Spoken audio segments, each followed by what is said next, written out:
Oke, assalamualaikum buku kampus. Di sini saya Cuhi bersama Ambon Hilmi BR01 WBA. Dia adalah rekan saya sekaligus dia salah satu anggota dari Respon organisasi Rescue Motor Indonesia. Oke.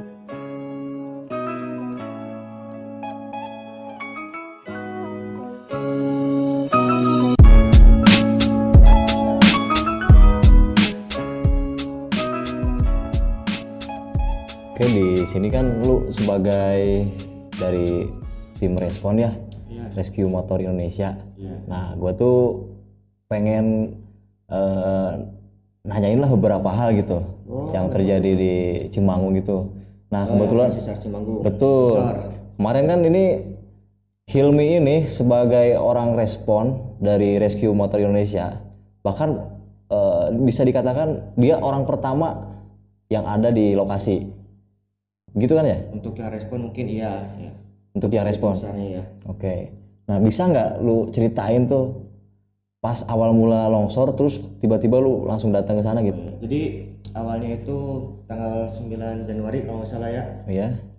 Itu lagi posisi hujan besar waktu itu tuh di mana-mana kalau nggak salah. Itu awal sebelum ke lokasi longsor itu ada banjir bandang dulu daerah Perakan Muncak. Jadi kalau gua sih ngeresponnya itu dulu yang banjir bandang karena banyak yang ke bawah hanyut motor, terus orang juga. Setelah itu dapat kabar ada longsor di daerah Cimanggu. Nah, saya cross check dulu nih, ini daerah Cimanggunya di mana. Pas saya cross check lihat alamatnya, oh daerah sini nih, daerah Cihanjuang. Emang lu kan orang situ kan ya? Iya, orang situ. Dari lokasi ke rumah lu itu kira-kira berapa dari menit? Rumah ke lokasi yang longsor ini, longsor ini kurang lebih 5 menit. 5 menit. Oh, jadi Ya. pantas emang langsung responnya cepat gitu ya? Ya, respon. Tapi sebelum ke lokasi longsor Cimanggung yang banyak korban itu, sebelumnya itu emang ada longsor dulu di atasnya itu di perumahan SBG. Cepat ke sana dulu sebentar, ngeliat gitu kan, mau asesmen.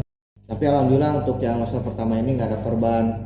Aman berarti ya? Aman, cuman saluran airnya itu tertutup, saluran air perumahan di sananya. Gak lama dapat kabar lagi ada longsor. Longsornya di daerah sini, daerah bawahnya nih. Yang Cimanggu itu berarti? Iya, katanya ada rumah juga yang tertimbun. Ada ya banyak berita simpang siur katanya ada korban juga lah. Akhirnya saya respon lah ke sana Sendiri? sendiri pakai motor biasa, pakai motor kan. Udah ke sana, pas udah nyampe lokasi kebetulan barengan sebetulnya sama BPBD daerah situ? Sumedang? ya, barengan. Berhubung dia pakai mobil dan jalanan juga macet, jadi dia lebih jauh ke belakang. Kalau gua sih duluan pakai motor gitu. Udah nyampe lokasi, pas di lokasinya itu saya lihat emang untuk tim responnya gitu ya, tim evakuasi ya, tim sarnya gitu, baru ada gua doang sebetulnya. Baru lu sendiri? Ya.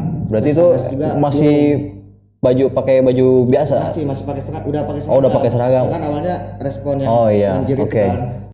Nah, berarti lu di situ emang pas datang langsung itu perumahan udah emang tertimbun tanah? Tertimbun, tapi yang tertimbunnya itu cuma sekitar 14 rumah awalnya. Itu 14 rumah. Berarti pas longsor susulan lu lihat itu? Ada dari lokasi waktu longsor susulan itu. Ngeri banget mungkin ya? Ya bisa dibilang ngeri lah gitu, tapi alhamdulillah masih selamat sampai sekarang. Lu langsung turun ke lokasinya atau emang sedikit menggeser menjauh gitu dari tempat kejadian? Ada sedikit yang menarik gitu. Apa tuh? Sebelum longsor susulan itu kurang lebih setengah 8 kalau nggak salah ya, kurang lebihnya gitu. Sebelum longsor susulan ini Basarnas datang kan ya. Basarnas datang, gua laporan ke Basarnas, ada dari Pak Arif namanya Basarnas, langsung diajak lah gua nih ayo pakai helm, lengkapin APD gini-gini. Ya sesuai arahan kan, kalau misalkan lokasi operasi SAR gini komando utama kan di Basarnas. Jadi gua ikut aja gitu, pakai helm gini-gini. Ternyata disuruh masuk ke reruntuhan. Masuk ke reruntuhan yang bangunan-bangunannya itu masih ada celah-celahnya gitu. Ya sambil teriak lah, siapa tahu kan siapa tahu ada keajaiban, ada orang yang masih selamat walaupun tertimbun tapi masih selamat, masih bisa terdengar suaranya gitu. Itu yang masuklah ke celah-celah ini sambil teriak-teriak, "Pak, Bu, ada yang dengar nggak?" gitu. Tapi nggak ada respon sama sekali. Nah, syukur-syukurnya itu longsor susulan ini tuh nggak pas gua lagi di posisi itu gitu. Kalau misalkan gua pas di posisi itu, ya walau-walang gitu, mungkin gua juga nggak akan selamat pas itu tuh.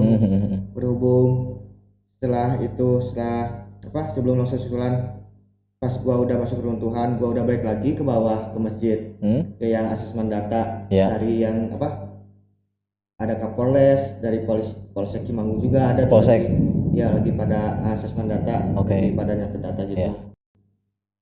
Nah, yang bikin selamatnya sih karena gua itu disuruh sama ada salah satu anggota Basarnas juga untuk tolong cariin kunci ambulan gitu, kunci ambulan supirnya di mana, soalnya ini ambulan mau dipindahin, soalnya mobil Basarnas mau dinaikin, mobil ambulansnya juga lebih naik lagi gitu, soalnya kalau misalkan di situ mobil Basarnas ngalangin spider. Jadi rencana spider Basarnas gitu, beko yang besar itu mau terjun ke lapangan. Pas lagi pas lagi nyari supir baru mau turun, itu langsung suara gemuruh kenceng banget. Longsor susulan itu? Ya, ada yang teriak minta tolong. Ada yang teriak gempa, ada yang teriak longsor. Cuman gue udah berasumsi, wah ini longsor susulan kan pasti. Akhirnya lari lah ke bawah gitu. Ya syukur-syukur nggak tertimbun, nggak terseret sama material longsoran itu. Cuman yang gua rasain itu waktu itu kaki kanan itu nyentuh material entah apa gitu, tapi masih bisa lari. Ya, akhirnya larilah ke bawah sekitar 20 meter ke arah luar. Udah lari 20 meter, mikir gitu kan, itu tadi banyak warga yang nonton di situ tuh, lihat longsor susulan tuh, pasti banyak yang kena longsor nih kan. Akhirnya balik lagi sambil ada rekamannya sih, sambil ngerekam sambil nyenterin soalnya kan. Lu sempet ngerekam itu? Ya, ada video. Rencana mau nyenterin tapi posisi HP itu udah buka kamera stand. Jadi ya sambil ngevideo gitu kan, sambil nyenterin. Baik lagi sambil teriak, "Pak, Bu, ada orang nggak di sana?" tuh. Ada orang nggak di sana? Nggak ada yang respon. Mungkin kan warga juga pada panik kan. Akhirnya gua mikir-mikir, susah juga kalau kondisi kayak gini. Terlebih mikirin juga buat keselamatan diri gitu kan. Betul. Karena itu posisi pas balik lagi itu udah nggak kelihatan sama sekali lah karena debu itu. Ibaratnya kabut yang tebal gitu kan, udah nggak kelihatan. Akhirnya mundur ke belakang, nunggu beberapa menit, maju lagi ke lokasi longsoran itu. Pas lihat udah ada tuh beberapa orang, ada yang tertimbun dari anggota Polsek juga, ada yang tertimbun setengah badan. Lihat ke situ, akhirnya inisiatif lah gitu kan, ngebantu dengan dari Kapolsek sih kalau nggak salah ya, minta tolong buat senterin. Akhirnya ambil senter, ada senter yang besar gitu, ukurannya yang terang banget. Akhirnya gua itu cuma disuruh buat bantu buat nyenterin gitu.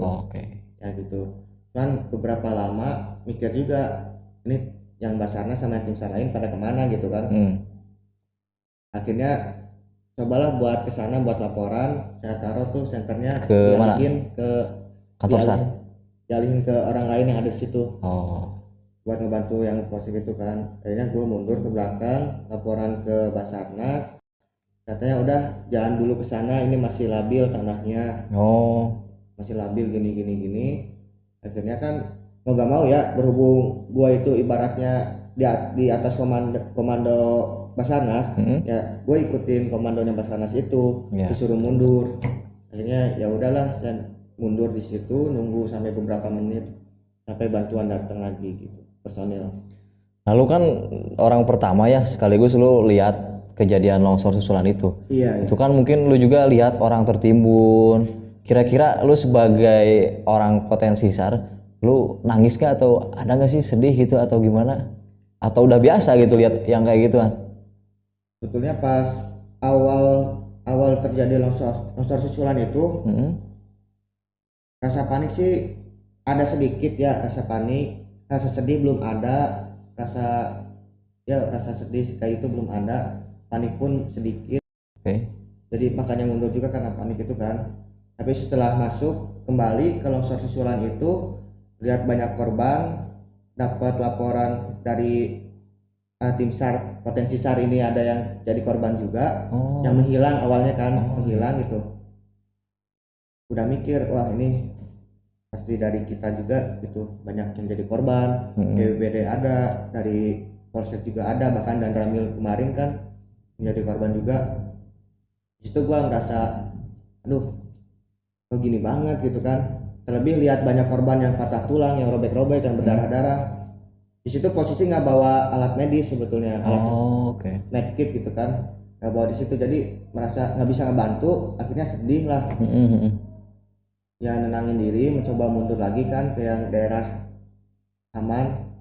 Itu ya terseduh-seduh lah, nangis gitu, kan nangis ya, sedih lah. Ya gitu. pastilah, seorang manusiawi lah ya. Manusiawi ya. Walaupun sekebal-kebalnya kita sebagai orang potensi dari rescue, tetap aja gitu kalau lihat orang tertimbun kayak gitu sedih. Iya. Nah, terus kemarin itu gua sempet dengar tuh katanya kebanyakan korban itu dari orang yang nonton, bukan orang yang rumahnya tertimbun itu. Betul sekali itu. Itu gimana tuh kronologisnya? Pas longsor pertama nih ya, longsor pertama ini warga itu banyak, sebetulnya udah dikasih tahu udah untuk steril, tapi kan namanya warga ya banyak yang susah ya diaturnya. Penasarannya itu tinggi, penasarannya tinggi, akhirnya menonton walaupun udah berkali-kali kasih tahu, Pak jangan di sini, Bu jangan di sini, ini area steril gitu. Nah dari anggota Polsek, BPBD dan lain-lain udah banyak yang ngasih tahu. Ya karena rasa penasaran tinggi akhirnya pada nonton lah di situ kan. Itu tepat di garis lurusan longsoran, mahkota longsorannya itu, mahkota tebingnya. Langsung ke lokasinya mungkin itu orang-orang yang nonton. Lokasi ya kurang lebih dari titik ujung material longsoran itu kurang lebih sekitar 2 meter lah. 2 meter. Gila, deket banget. Pada ngumpul di satu titik gitu. Pada ngumpul di satu titik. Gitu. Berarti emang kebanyakan itu benar dari orang-orang yang nonton ya? Iya, betul. Nah, terus gua dengar tuh ada kemarin tuh sempat kan gua ke sana tuh lihat. Sekaligus ke lokasi. Di situ banyak banget motor. Terus ada gua berpikir pas sebelum gua tahu itu, gua pikirnya gini. Ini ada ambulan, terus ada mobil polisi, sekaligus motor-motor tuh banyak di situ.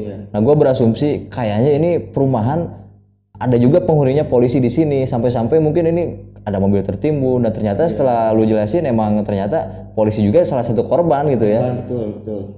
Nah, berarti emang kira-kira hal apa nih yang kalau misalkan ada longsor, hal apa yang pertama harus kita lakukan dari warga gitu? Agar emang tidak terjadi hal yang semacam itu. Sebetulnya sebelum terjadinya bencana, baik dari relawan, BPBD atau giat kemanusiaan lain, terlebih untuk kayak FPRB gitu, selalu memberikan edukasi, sosialisasi kepada masyarakat, kepada warga, apa yang harus dilakukan sebelum terjadinya bencana agar mengurangi risiko bencana itu tersendiri. Diberitahu juga saat terjadinya bencana harus seperti apa. Tapi kalau misalkan kita lihat dari kejadian kemarin, emang banyak warga yang mengacuhkan arahan dari para petugas yang ada di lapangan gitu. Seharusnya kalau misalkan terjadi longsor seperti kemarin, itu area benar-benar harus steril dari warga gitu. Tidak ada yang di lokasi longsoran dalam radius berapa meter gitu kan. Terus setelah itu para petugas mengasesmen data, memanggil entah itu kepala RT-nya atau ketua RW-nya buat mendata ini ada berapa rumah di sini, ada berapa kakak, ada berapa orang yang hilang, dihubungi lah gitu kan. Kira-kira ada respon, berarti tinggal yang hilangnya berapa lagi nih. Terus juga mencari data, terus buat mapping gitu kayak kemarin kan. Ini perumahan itu ada berapa blok, rumahnya berapa, tiap bloknya berapa rumah, tiap rumahnya itu diisi berapa kakak atau misalkan berapa orang, seperti itu.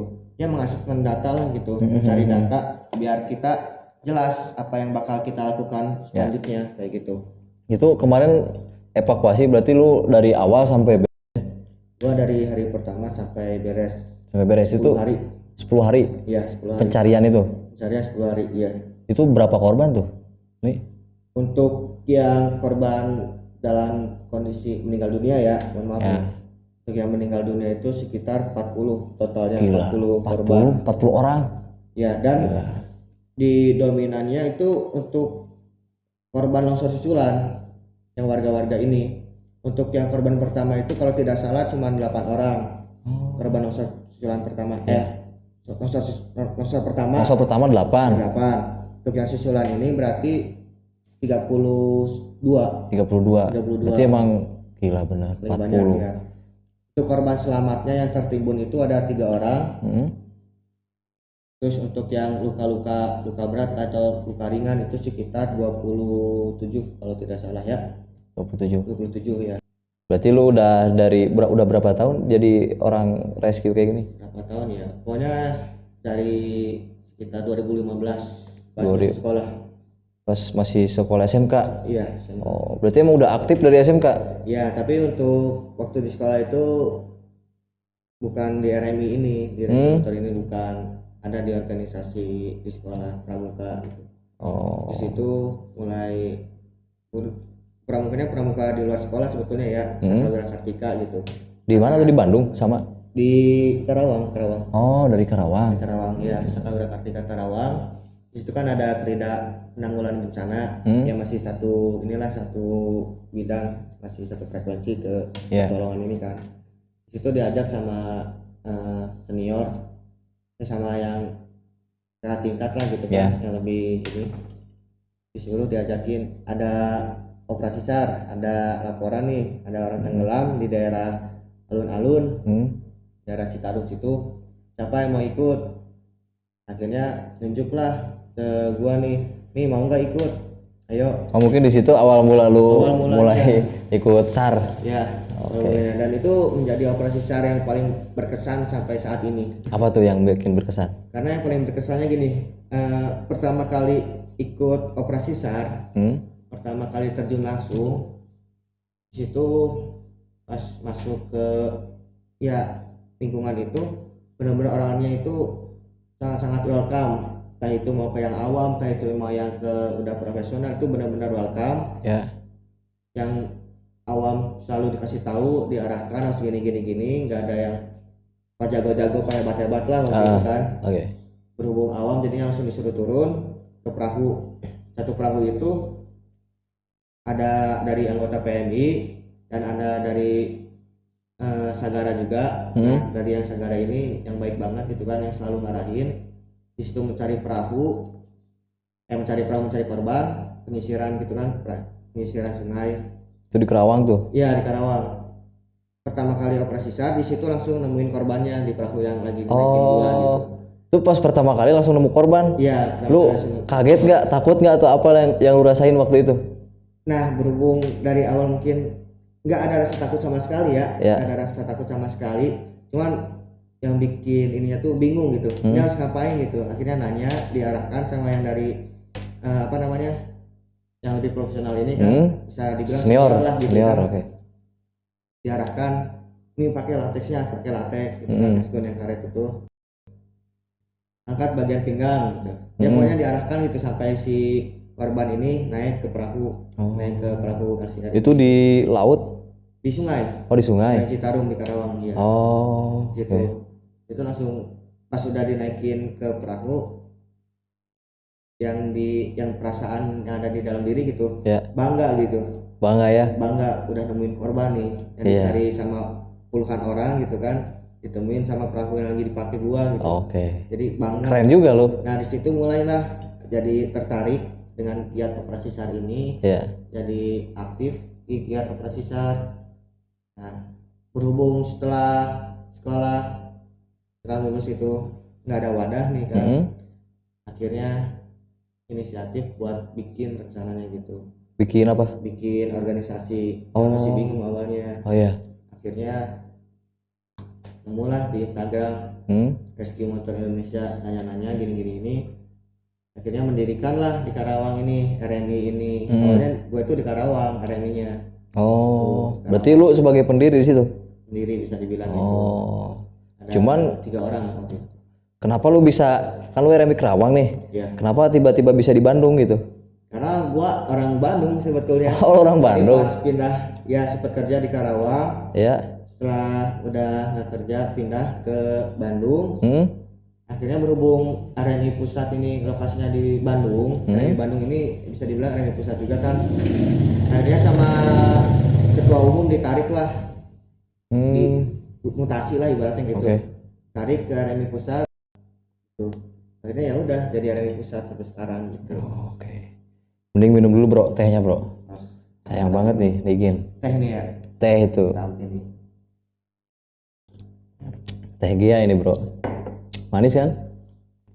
Iya. Manis. Keren juga perjalanan hidup lu tuh.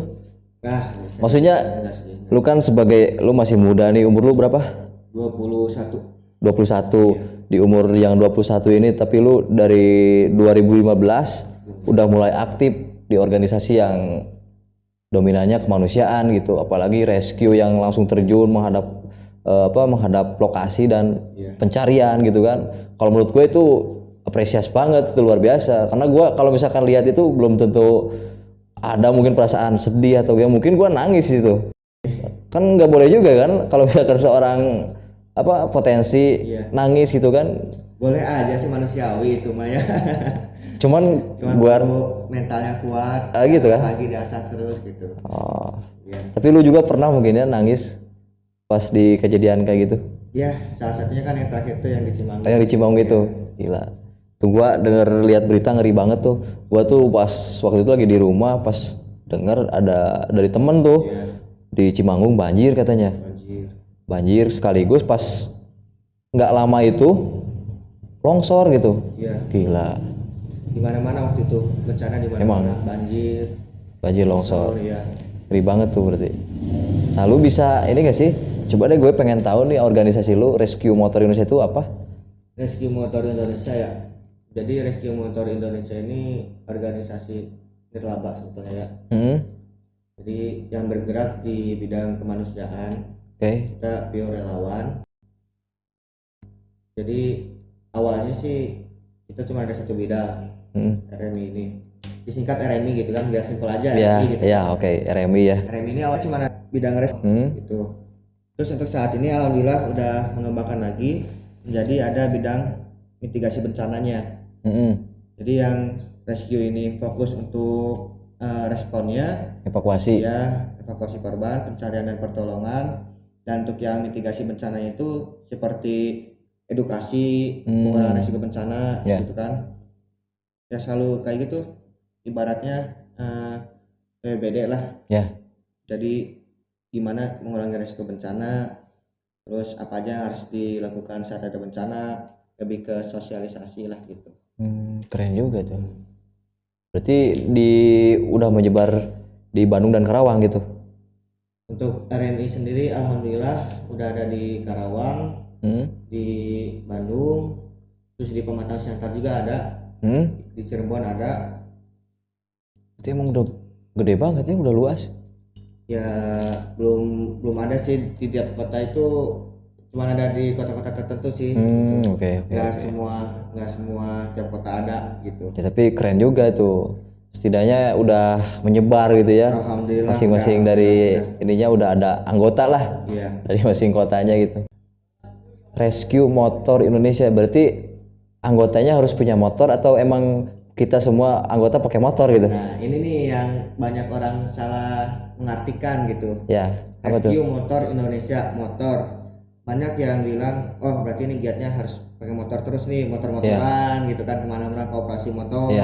Terusnya enggak, Rescue Motor Indonesia, nama motornya itu bukan kendaraan bermotor, tapi motornya ini sebagai penggerak. Penggerak organisasi itu. Arti motor itu kan penggerak. Jadi arti dari Rescue Motor Indonesia itu penggerak rescue lah gitu. Penggerak rescue. Kayak gitu, bukan arti motor kendaraan bermotor. Gua kira rescue motor harus kayak orang komunitas atau komunitas motor kayak gitulah. Gua kira itu awal ambulan gitu tuh. Gua kira itu. Pas awal-awal kita ikut juga untuk pengawalan. Sempat juga? Ya sempat pengawalan, tapi untuk saat ini udah enggak. kita lebih fokusnya ke rescue, ke pertolongan, terus juga penanganan 33L, kecelakaan lalu lintas, sama ke mitigasi bencana itu sendiri. Tuh. Jadi kalau misalkan ada yang mau masuk rescue motor Indonesia pun alasan nggak punya motor itu bukan ini gitu, bukan masalah. Karena yang mau masuk nggak perlu ada motor. Berarti ini buat teman-teman yang ingin terjun langsung di lokasi bersama Bang Hilmi ini nih di Rescue Motor Indonesia. Berarti yang nggak punya motor jangan berkecil hati nih. Bisa langsung masuk nih gitu ya. Bisa nebeng. Oke, ini gue terakhir nih. Gue pengen nanya banget nih terkait lu kan dari udah lama nih, mungkin udah terjun ke berbagai lokasi tempat kejadian itu kan. Nah, lu kira-kira pas turun ke lokasi itu kan mending lah kan di Cimbangung, lu mungkin dekat atau pulang atau pulang sebetulnya karena pulang kan ya. Oke lah kalau itu mungkin dekat ya. Bisa pulang ini makan bisa di rumah. Nah ini kalau jauh lu gimana tuh? Kalau jauh sebetulnya ya kalau jauh ya kita tinggal berangkat. Karena gua adanya motor ya gua pakai motor. Kalau misalkan ada yang bareng dari potensi saat lain kita ikut bareng sama yang nebeng gitu ya. Berarti emang udah persiapan bawa baju packing. Yang penting peralatan pribadi kita selalu bawa. Untuk lokasi jauh minimal kita bawa pakaian itu untuk persediaan 3 hari lah. Untuk 3 hari. Untuk 3 hari minimalnya itu. Tuh kira-kira lu tidur dikasih tempat buat di sana? Orang-orang relawan gitu? Alhamdulillah selama operasi SAR nggak pernah ditelantarin gitu. Selalu ada aja orang-orang baik gitu kan. Seperti di waktu itu gua operasi SAR di Lembang. Ada tempat di kecamatan nggak salah, di aulanya lumayan enak. Dan ada gua sampai pernah di waktu operasi SAR itu tidur di hotel, disediain sama dari sana, orang sana. Gila, sebaik itu? Sebaik ya. Sampai disediain hotel? Kitanya baik, orang pun akan baik sama kita. Gitu. Setuju gak? Iya. Tidur aman, terus makan alhamdulillah aman lah, makan aman. Ya walaupun namanya relawan kan kita nggak digaji, kita nggak dapat uang saku, tapi selalu ada aja gitu untuk kita makan ada. Berarti emang orang-orang dari potensi ya kerelawanan itu berarti pure dia tuh emang benar-benar ingin menolong ya? Iya, pure untuk fokus untuk ya agar tidak terjadi kesalahpahaman aja mungkin gitu. Kadang kan orang bilang atau orang awam mengira nih pakai seragam nih padahal dia relawan. Kayaknya nih orang gajiannya berapa atau di atas UMR atau banyak kan pemikiran-pemikiran kayak gitu. Karena gini, untuk potensi SAR sendiri dia punya seragam masing-masing gitu. Punya seragam masing-masing seperti yang gua pakai sekarang gitu. Walaupun seragamnya seragam oranye gitu diidentikan dengan tim SAR atau BPBD, tapi ada logo atau ada yang menjadi ciri khas lah gitu. Ibaratnya belakangnya ada nama Rescue Motor misalkan, dari logonya, dari model bajunya, itu bisa jadi yang bisa ngebedainnya gitu. Karena ada juga ada juga lah yang relawan dapat uang saku juga ada sebetulnya gitu. Tapi itu kita tidak jadi permasalahan untuk kita sebetulnya. Yang penting saat di lokasi tahu dia sebagai apa gitu, tugasnya seperti apa, tahu gitu. Dan datang ke lokasi karena banyak ini di lokasi bencana banyak yang menjadi wisata bencana gitu. Apa tuh? Bencana itu dijadikan wisata. Datang ke lokasi, foto-foto, udah aja pulang gitu. Bukannya membantu, malah Sunda nama ngagokan sebetulnya. Banyak ngagokan. Oke. Berarti emang ya itulah orang-orang Indonesia. Keunikan orang Indonesia seperti itu. Macam-macam lah. Mungkin lu juga harus sabar nangani kayak gitu. Mau dimarahin dia orang situ gitu kan. Tapi ya di situ juga profesional mungkin ya. Harus profesional. Gila keren banget tuh, gua sampai merinding banget nih dengernya. Lihat langsung terjun ke apa? Dulu kayaknya nih. Minum kan nih? Minum aja minum. Kalau kurang nambah nih, masih banyak. Terus gua bikin lagi. Ini orang yang editnya itu yang bikin nih, manis banget. Ini yang lagi video nih yang bikin teh ini. Pantes manis ya. Yang manis kan nih? Cowok kalau Pak cowok juga ada yang manis. Iya. Ya. Nah mungkin santai gitu ya, santai gue santai, jangan terlalu kaku. Gak usah kaku lah, emang kita ngapain gitu, lagi ngobrol kok. Tadinya mau sambil ngelinting, cuman nggak ada gitu. Gue belum beli gitu, makanya di lain waktu. Nah mungkin itu aja bro. Ya. Soalnya kan gue ingin meluruskan gitu dari orang-orang yang ngomong di Cimangun seperti ini. Nah gue langsung nanya ke orang yang sekaligus ada di situ, bahkan pertama di situ dan sekaligus lu sebagai orang yang evakuasi korban gitu. Makanya gue nanya. Keren banget, gila. Paling itu dari gua. Mungkin kalau misalkan ada waktu, mudah-mudahan kita bisa bertemu lagi dan berbagi cerita tentang pengalaman apa yang sudah dilakukan. Semoga sukses dan panjang umur bro. Amin. Thanks, terima kasih. Oke, mungkin sekian dari gua Cuhi bersama tadi rekan gua Hilmi dari Potensi SAR Rescue Motor Indonesia. Nah, jadi ini pelajaran banget buat kita semua bahwasanya seorang relawan itu memang benar-benar manusia. Kenapa? Karena dia pasti punya perasaan. Walaupun memang sekaligus dia terjun, lu tadi bilang kan Hilmi, kita bisa dengar langsung ada rasa sedih, takut, bahkan apapun itu dia rasain gitu. Bahkan tidur, ya seorang relawan gitu kan, dia harus rela mengeluarkan tenaga, pikiran, waktu bahkan walaupun dia tidak digaji gitu. Tapi gue apresiasi banget kepada relawan semua yang ada di Indonesia. Gue terima kasih banget. Semoga kalian sukses dan diberi kesehatan selalu, panjang umur dan sukses kedepannya. Gue pengen sekali bertemu relawan-relawan yang ada di Indonesia ini, khususnya ya di kota Bandung lah minimal, karena gue tinggal di Bandung. Gue pengen nih gitu kan ketemu langsung sama orang-orang yang dari relawan di kota Bandung ini, berbagi pengalaman apapun itu. Nah ada sedikit bonus buat kita tonton semua lokasi kejadian video mungkin ya, video atau foto? Video atau foto nanti kita simpan di akhir, bonus buat kita semua, dokumentasi dari Bro Hilmi ini juga gitu sebagai bukti. Wah, ngomong doang gitu. Nah itu, jadi kita akan selipkan langsung di akhir sebagai bukti atau dokumentasi dari kejadian di Cimangun kemarin. Oke, terima kasih. Assalamualaikum warahmatullahi wabarakatuh.